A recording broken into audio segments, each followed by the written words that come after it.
been in political office for 22 of the last 26 years, first as a state representative from 1986 to 91, and then as a state senator from 92 to 2002. And then in 2004, I ran for the office that I'm currently seeking, Executive Council. And I was the Executive Counselor for District 5 for 6 years, and I enjoyed it very much. I ran in 2010 and was defeated for my re-election, and I'd like to get back to doing it again. I enjoyed it. I thought I did a pretty good job, and I have decided to run again for a few reasons, rail probably being the biggest reason. Since I left in 2010, I've managed to do a couple of other things. But when this rail vote happened, this vote against even studying rail for the future, I decided that I needed to get back in. The vote would have been different if I had been there, and I decided that this would be a good time for me to try to return to the Executive Council. Well, I think rail is very important. The entire world is looking at rail to ship freight and for commuters and for visitors. And so I think it's important that New Hampshire and the East Coast at least join in this effort. So I was excited when I heard that there was going to be a rail study, and it was certainly needed because the statistics that we have are from a long time ago, and things have changed in New Hampshire.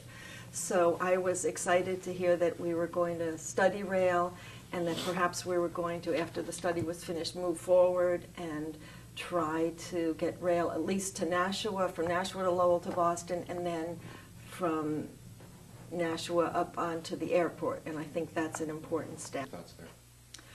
Well, I'm in the process of learning about privatization of prisons, but I haven't liked what I've learned so far. They are not cheaper.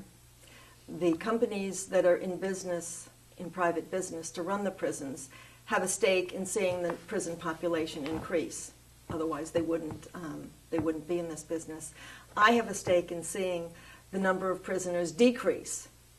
And so I think that also these private prisons can cherry pick the prisoners that they take. So they take the ones that don't need a lot of medical care and medical expenses, dental expenses, and they take those.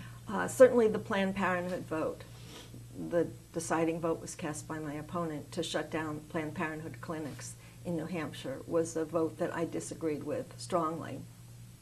We had a great consumer advocate that worked at the PUC, Meredith Hatfield.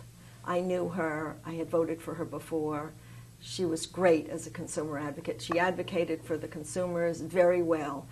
She was fired by the Executive Council. I didn't disagree. I did disagree with that. There was a vote to eliminate RGGI, the Regional Greenhouse Gas Initiative projects. One of the projects was in Greenville, which is in this district. And there was a vote to, by my opponent to not fund that project. What is your assessment of the mood, tone, decorum in Concord these days, and how does that contrast or compare to when you were up there? I think it's a total mess. I have never seen it this bad. Granted, I'm not there every day, but I hear stories about it. And I think that it is a toxic atmosphere now. I think when you're afraid to vote the way you think you ought to vote because of retribution by the speaker or your committee head, I think that's bad for the state.